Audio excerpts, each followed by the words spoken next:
सो रहा है विपक्ष, लेकिन इतनी किसी हिम्मत नहीं है विपक्ष अगर हम लोग हैं तो आओ अगर हाथ लगा के दिखाओ, हाथ तोड़ के उंगली यहीं ना देके जाओगे तो बताओ। आधे से ज्यादा इनके घर की बहुएं या इनके घर के जो जमाई हैं वो मुस्लिम हैं। थूक के चाटने वाली हरकत करते हो, और ये इस तरीके के दलाल गद्दार हर जगह पैदा हो गए ना। जैसे कि भाई साहब बता रहे थे कि उसमें अमित शाह भी बैठे थे, जो दो बड़े ब्रेन्स हैं वो इसके पीछे काम कर रहे हैं। मिथुन चक्रवर्ती ने कहा कुछ भी कर सकते हैं हम, कुछ भी अल्टीमेटम दे दिया है मंच से।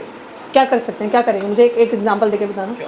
बताओ, बयान तो दे दिया उन्होंने, बताओ ना क्या करेंगे। गाड़ देने की बात कर रहे हैं। दफना, ये मतलब मुझे हंसी आती है लिटरली ऐसे मूर्खों पे। फ्री मीडिया है ना, बाप के मीडिया उनके, तो बोलो कुछ भी, वो नैरेटिव चलाएंगे क्योंकि अभी कुछ चल नहीं रहा। अभी देख लो ना, ट्विटर भी सुनसान पड़ा है। नहीं भाई साहब, आप बार बार ये बात जो कह रहे हैं ना कि मिथुन चक्रवर्ती को माफी मांगनी चाहिए, देखो आप बेमतलब का उस फ्लॉप शो को हीरो बना रहे हैं। वो गई बात है, वो खत्म हो चुका है। अब उसको कुछ आप कह रहे हैं कि उसका स्टार है, बहुत पैसे, काहे के स्टार? यहाँ पे इतने आते हैं, आए दिन कोई नया बन जाता है तो हो गया ना, आए दिन कोई नया सितारा खड़ा हो जाता है। और मैंने तो सच बताऊं कि प्रॉपर स्टोरी फॉलो भी नहीं करी, मैंने जितना कुछ ट्विटर से पढ़ा।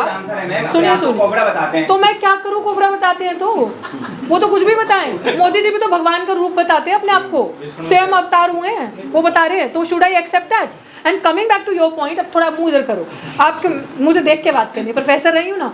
देखो जो आप ये कह रहे हो ना, आप एक फ्लॉप इंसान को हिट कर रहे हो भाई बेमतलब, उसको मिथुन मिथुन मिथुन सबके मुंह पे कर दिया, खत्म ना कहानी भाई। उम्र भी गई, अंदाज भी गया, अब कमर भी नहीं लचकती होगी, दफन कर देंगे। क्या बयान दिया उन्होंने? दफन कर देंगे मिट्टी में। तुम्हारी सोच हम दफन करेंगे बेटे, जब तक हम लोग जिंदा। तुम्हारी सोच को ऐसी हर बार, तुम्हारी ये अम्बेडकर के बच्चे, तुम्हारी हर बार इस तरीके की गंदी घटिया मानसिकता की सोच को हम दफन करेंगे जब तक हम जिंदा हैं। तो ऐसे प्लीज फ्लॉप एक्टर्स, फ्लॉप लोगों का, ये डिस्को डांसर जो थे वो थे, नाम मत लो। जब तक आप देश के प्रति अच्छे हो, लोगों के प्रति अच्छे हो, आपसी भाईचारे की बात करते हो, तब तक आपका सम्मान है, वरना गेट आउट। बड़ी बड़ी होर्डिंग्स लगा के नोएडा का बॉर्डर एंटर करो, एंटर करते ही आपको लेफ्ट साइड पे बड़ी होर्डिंग नजर आएगी, तो बटेंगे तो कटेंगे।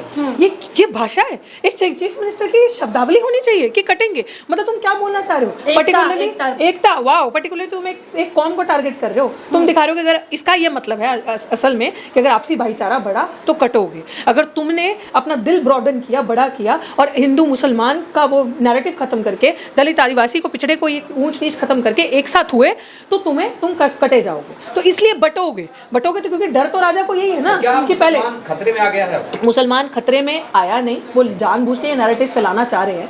हमारा मुसलमान बहुत सशक्त है। अगर मुसलमान देश को आज़ाद करने के लिए कुर्बानियां दे सकता है तो मुसलमान इनके साथ भी लड़ सकता है बहुत अच्छे तरीके से।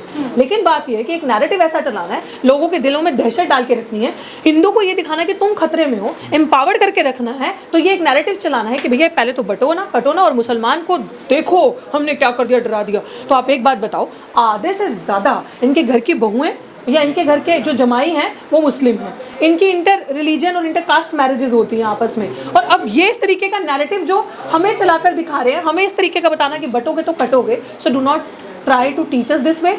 पीसफुली अगर ये चीज़ें हो रही हैं तो अच्छी बात है, अगर आपस में मिलते रहेंगे ये चीज़ें होती रहेंगी। ऐसे मैं बार बार एक ही चीज़ कहती हूँ, तोड़ो और राज करो, तोड़ो बांटो और राज करो, यही राजनीति। और बीजेपी के पास इससे बड़ा मुद्दा नहीं है हिंदू मुसलमान पाकिस्तान से बड़ा मुद्दा इस देश में।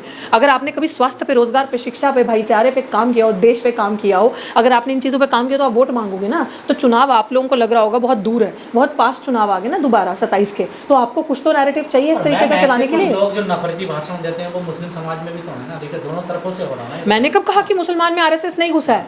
मैंने कब कहा कि माइनॉरिटीज के अंदर आरएसएस नहीं घुसा? मैंने कब कहा कि दलितों में आरएसएस नहीं घुसा है? मैं तो बिल्कुल मानती हूँ हर जगह आरएसएस ने अपने दलाल छोड़े हैं, हर जगह। शर्म तो मुझे उन दलालों पे आती है कि अम्बेडकर का खा के हम थूकते खाते यहाँ पे और थूकते वहां पे हो। जो तुम्हें जिसे कहते हैं ना, जैसे थूक के चाटने वाली हरकत करते हो। और ये इस तरीके के दलाल गद्दार आज हर जगह पैदा हो गए। इसीलिए तो नहीं उनके हर फैसले का सम्मान करते हैं। जिस तरीके से वो कभी वर्गीकरण ले आता, आप उसका सम्मान करने लग पड़ते हो। वो तोड़ने की बात करता हो, उसका सम्मान करने लग पड़ते हो। वो ये कहता है कि बटेगा तो कटोगे, तो आप उसका सम्मान करने लग पड़ते हो। तो यही तो चीज़ है कि बिल्कुल जो बड़ी बड़ी बातें करता है, जो मैं तो ऐसा, जैसे आपने बहुत बड़ी प्राचार्य जी को भी सुना होगा, वो बताते हैं कि कितने मौलाना जो उनकी सेटिंग है अंदर, वो बताते हैं आपको आरएसएस में सेटिंग, उनको नैरेटिव दिया जाता है, ये नैरेटिव आपको स्प्रेड करना है। तो ऐसी बहुत सारी चीज़ें हैं कि हमारे समाज के लोग, गरीब समाज के, दलित समाज के, पिछड़े समाज के लोग जाके आरएसएस के पिच पे खेलते हैं, दलाल हैं, पैसा खाते हैं उनसे। अम्बेडकर के संविधान से लिए हुए रिजर्वेशन, अम्बेडकर के संविधान से लिए हुए नौकरियां खा के अम्बेडकर का, और उसी की थाली में छेद करते हैं ये लोग। जातियों में बांटने वाले लोग तो रावण है, सीएम योगी आदित्यनाथ ने कहा। जातियों में बांटने वाले लोग मोदी और रावण अमित की शाह। DNA सुनो सुनो, मोदी और अमित शाह। रावण तो बहुत अच्छा था, रावण बुरा नहीं था। रावण अगर जो भी हमने उसका कहानी में सुना है, उसने तो सीता माँ को हाथ तक भी नहीं लगाया जो हमने सुना है। तो मेरे लिए अगर किसी ने किसी वुमेन को टच भी नहीं किया, फॉर मी, मैं तो उसका सम्मान करूंगी ना। कि अगर आपने उसको एक एक सैनिटी से एक प्रॉपर प्रोसीजर मेंटेन किया उसको, तो आप लोगों को ही कहा गया है डीएनए रावण का है, क्योंकि जातियों में बांटने का काम कौन कर रहा है? सीएम योगी आदित्यनाथ सवाल उठा। हमें कहा डीएनए रावण का है। हाँ। तो भाई अच्छी बात है ना, पहली तो तेरी बात को हम एक्सेप्ट ही नहीं करते, तो कुछ भी मतलब you exists nowhere in my dictionary. CM. And see, of course, why not? Why not? Yogi What do you mean by CM? CM is a servant. CM is public servant for us. आप जनता की सेवा करने के लिए जनता के सेवक बन के वहाँ बैठे हो। So मेरे को मतलब क्या मतलब कि योगी आदित्यनाथ था तो मैं सवाल ना करूँ? जिस कुर्सी पे बैठा मैं सवाल करूंगी, चीफ मिनिस्टर की कुर्सी पे। प्रधानमंत्री से मैं सवाल करूंगी क्योंकि जनता का सेवक है, वहाँ पे उसको प्रधान सेवक बना के बिठाया है। मैं गृह मंत्री से सवाल करूंगी क्योंकि होम अफेयर्स देखने की जिम्मेदारी जनता ने आपको दी, तो मैं आपसे सवाल करूंगी। मैं पढ़ी लिखी नागरिक हूँ, मैं तुम्हारी बात नहीं करूंगी। हम जातियों में नहीं बांटते। जैसे हमारे डीएनए पे बात हुई, who are you to decide our DNA? पहले अपना तो डिसाइड करो।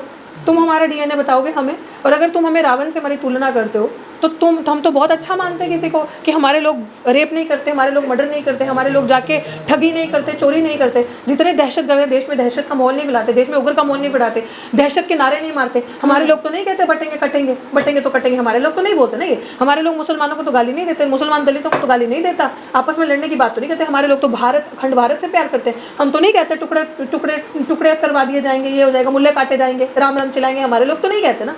हमारे लोग तो हर धर्म की रिस्पेक्ट करते हैं क्योंकि संविधान ने कहा है। हम लोग तो संविधान मानने वाले हैं।